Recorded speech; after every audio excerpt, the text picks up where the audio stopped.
నమస్తే, welcome to our channel. నేను సిరి. కేంద్ర మంత్రి కిషన్ రెడ్డి గారు కొన్ని వ్యాఖ్యలు అయితే చేశారు తెలంగాణ ముఖ్యమంత్రి మీద. సో రేపు తను ఢిల్లీ వెళ్ళనున్నారు, అయితే తన సొంత ఫ్లైట్లో వెళ్తున్నారు. సో అందులో ఏంటంటే కొన్ని సూట్ కేసులు అయితే తీసుకెళ్తున్నారు. అదంతా కూడా ఢిల్లీలో ముట్ట చెప్తున్నారని చెప్పేసి తెలంగాణ నిధుల్ని ఢిల్లీలో ముట్ట చెప్తున్నారు. అయితే కొన్ని వార్తలు, కొన్ని కీలక వ్యాఖ్యలు అయితే చేశారు. సో ఈ అంశాన్ని మనకి వివరించడానికి మనతో పాటు ఉన్నారు ప్రముఖ సీనియర్ జర్నలిస్ట్ జగదేవ్ గారు. నమస్కారం సార్. నమస్తే సార్. ఇప్పుడు చూస్తున్నట్టయితే కేంద్ర మంత్రి కిషన్ రెడ్డి గారు కొన్ని వ్యాఖ్యలు అయితే చేశారు. తెలంగాణ ముఖ్యమంత్రి అయిన రేవంత్ రెడ్డి గారు రేపు ఢిల్లీ వెళ్ళనున్నారు. సో తన సొంత ఫ్లైట్లో వెళ్తున్నారు కాబట్టి కొన్ని సూట్ కేసులతో కూడా వెళ్తున్నారు. అవి తెలంగాణ నిధులకు సంబంధించింది. సో ఢిల్లీలో అవి వాళ్ళకి ఇచ్చేస్తున్నారు, దారాదత్తం చేస్తున్నట్టు మాట్లాడుతున్నారు. సో ఈ వ్యాఖ్యల్ని మనం ఎలా చూడాలి సార్? ప్రతిపక్షము అన్నాక ఎక్కడైనా సరే అది ఎటువంటి సందర్భాన్ని దాన్ని వక్రీకరించడం, దాన్ని మార్చి చెప్పడం అనేది సర్వసాధారణం అయిపోయింది ఇవాళ రాజకీయ నేపథ్యంలో. దాంతోపాటు ఇప్పుడు రేవంత్ రెడ్డి గారు వెళ్తున్నారన్నారు. వెళ్ళినప్పుడు ఎట్లాగూ చార్టర్డ్ ఫ్లైటో లేదంటే ఓన్ ఫ్లైటో గవర్నమెంట్కి చెందిన ఫ్లైటో ఏదో ఒక దాని మీద వెళ్తారు. వెళ్ళినప్పుడు కొన్ని అవసరమైన సూట్ కేసులు గట్రా తీసుకెళ్ళడము లేదంటే ఇంకేదో ఉండవు, దాన్ని ఈ విధంగా మలిచి చెప్పడం అనేది కామన్గా అంటుంటారు, ప్రతిపక్షాలు అంటారు. వీళ్ళని అడిగితే ఏమంటారు, మీరు ఎక్కడ నువ్వేం చూసావా, నువ్వు ఎక్కడ ఉన్నాయని అంటారు.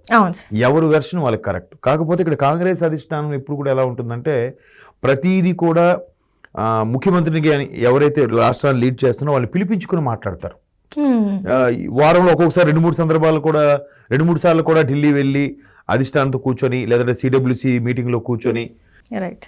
కాకపోతే కాంగ్రెస్లో ఎందుకు అలా చేస్తున్నారంటే వాళ్ళు చెప్పే వాదం ఏంటంటే ఫోన్లో మాట్లాడినా ఇంకే మెయిల్స్ ఏమైనా కూడా బీజేపీ ప్రభుత్వం ట్యాపింగ్ చేస్తుంది, మా మాటలు వింటున్నారు, మా ఆలోచనలు వింటున్నారు, మా పర్సనల్ సీక్రెట్స్ కూడా వాళ్ళు విని బహిర్గతం చేసే ఆలోచనలో ఉంటున్నారు.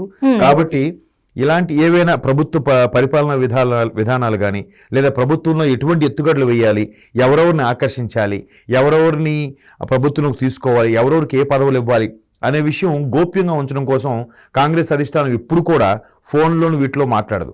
డైరెక్ట్గా ముఖ్యమంత్రులకి, మంత్రులకి, కేంద్ర మంత్రులకైనా రమ్మని చెప్తుంది.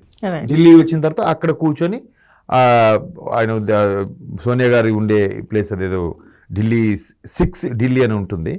ఆ రోడ్లో అక్బర్ రోడ్, ఇది జన్పద్ రోడ్, ఏదో 10పద్ రోడ్ కరెక్ట్, ఆ రోడ్లో ఉంటుంది. అక్కడికి వెళ్తారు. సో వెళ్ళిన తర్వాత లోపల సమావేశాలు జరుగుతాయి. అందుకు వాళ్ళు చేసే ప్రయత్నం అలా ఉంటుంది. అయితే రేవంత్ రెడ్డి గారు కూడా వెళ్ళినప్పుడు ఈయనతో పాటు వెళ్ళే కొన్ని ఆయన అసిస్టెంట్లు కానీ లేకపోతే మెయిన్ పిఏ గారు కానీ లేదంటే సెక్యూరిటీ గార్డ్స్ సంబంధించి కానీ కొన్ని ఐటమ్స్ ఉంటాయి కదా. అలా ఉన్నప్పుడు ఆ సూట్ కేసులకి ఖచ్చితంగా ప్రతిపక్షాలు ఎన్ని సూట్ కేసులు ఎందుకు తీసుకెళ్తున్నారు, లోపల మీరు ఇక్కడ ఉన్న ఫండింగ్ అంతా అక్కడికి ఇచ్చేస్తున్నారు అని అంటారు. ఇప్పుడు ఆల్రెడీ కిషన్ రెడ్డి గారు వ్యాఖ్యలు చేశారు కాబట్టి వెంటనే ఇప్పుడు నెక్స్ట్ రేవంత్ రెడ్డి గారు ఏమంటారంటే, అంటే నేను అనుకుంటున్నాను మీరు ఆల్రెడీ బీజేపీ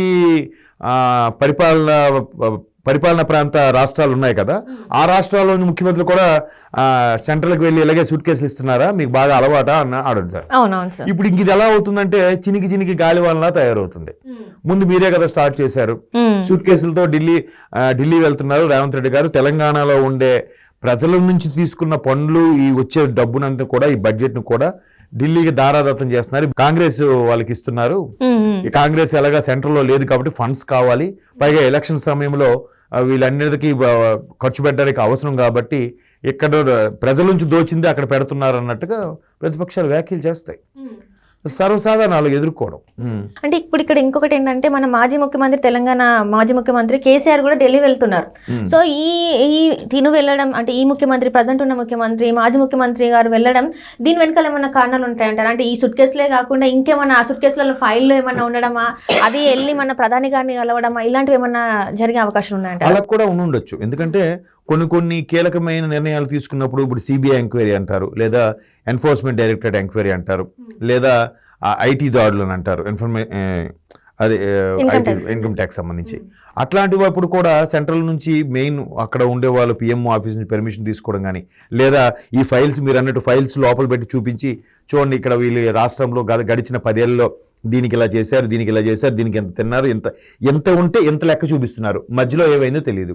దానికి తోడు కాగ్ నివేదిక ఉంటుంది, కంట్రోల్ అండ్ ఆడిట్ జనరల్ అని. వాళ్ళు ప్రతి రాష్ట్రం మీద కూడా వాళ్ళు చేయాల్సిన విజిలెన్స్ లాగా వాళ్ళు ఇన్స్పెక్షన్ చేసుకుంటూ వెళ్ళిపోతారు. రైట్. ఒక రాష్ట్ర ప్రభుత్వం ఒక ఫైనాన్షియల్ ఇయర్లో ఎంత బడ్జెట్ రిలీజ్ చేసింది, ఆ బడ్జెట్ తగ్గట్టుగా ఏ వనరులు సమకూర్చింది, ఏ అంశాల మీద ఏ డిపార్ట్మెంట్ల మీద ఖర్చు పెట్టింది, ఖర్చు పెట్టిన దానికి వీళ్ళు అనౌన్స్ చేసిన దానికి పొంతన ఉందా లేదా, అదంత స్థాయిలో ఖర్చు పెట్టారా లేదా అనేది కాగు ఎప్పటికప్పుడు ఇచ్చేస్తుంది. దాని మీద ఏమైనా ఉంటే ముట్టికాయలు కూడా వేస్తుంది. అంటే మీరు అన్న దాని ప్రకారం చూస్తుంటే మొన్న కాళేశ్వరం ప్రాజెక్ట్ కి సందర్శించడం జరిగింది. ముఖ్యమంత్రితో పాటు పలువురు మంత్రులు కూడా అక్కడ వెళ్ళడం చూసాం మనం.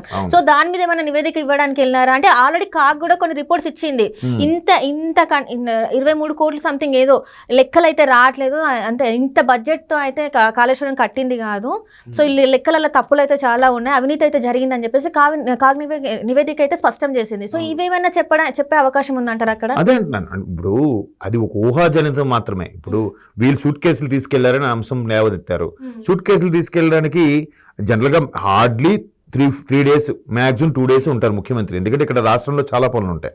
వెళ్ళినా వెంటనే వేసుకున్నది ఒక డ్రెస్సు, నెక్స్ట్ డే వేసుకున్నది ఒక డ్రెస్సు, వెంటనే వచ్చేస్తారు.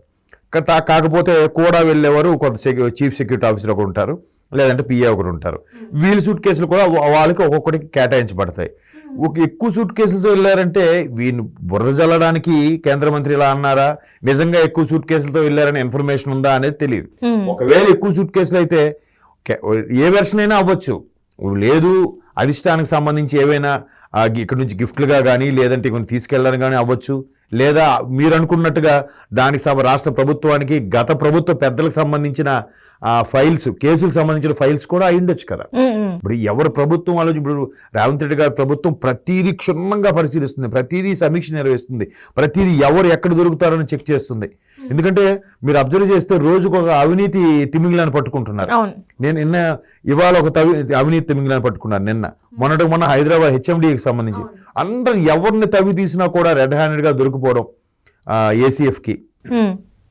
తర్వాత మళ్ళీ వాళ్ళ ఆస్తులు చూస్తే లక్షలు కోట్లలో ఉండడం, 600 కోట్ల పైన కూడా వాళ్ళు చెప్తున్నారు. అంటే ఎలా ఒక సాధారణ ఉద్యోగి, ప్రభుత్వ ఉద్యోగికి ఈ స్థాయిలో ప్రాపర్టీస్ ఎంతవరకు సమంజసం? ఎవరు అండదండలతో వీళ్ళ ఖచ్చితంగా ఒక ప్రజాప్రతినిధి అండదండలు లేకపోతే వీళ్ళు ఈ స్థాయిలో చెలరైపోవడం అనేది ఉండదు. అంటే ఒక కలెక్టర్ లాంటి డిస్ట్రిక్ట్ ఆఫీసర్లు అనుకోండి, వాళ్ళు ఎవరు అండదండలతో పట్టించుకోరు, వాళ్ళు సుపీరియర్స్ గా ఉంటారు, గ్రూప్ 1 ఆఫీసర్స్ కాబట్టి వాళ్ళ ఆలోచన విధానం, వారి పరిపాలన విధానం వేరేలా ఉంటుంది.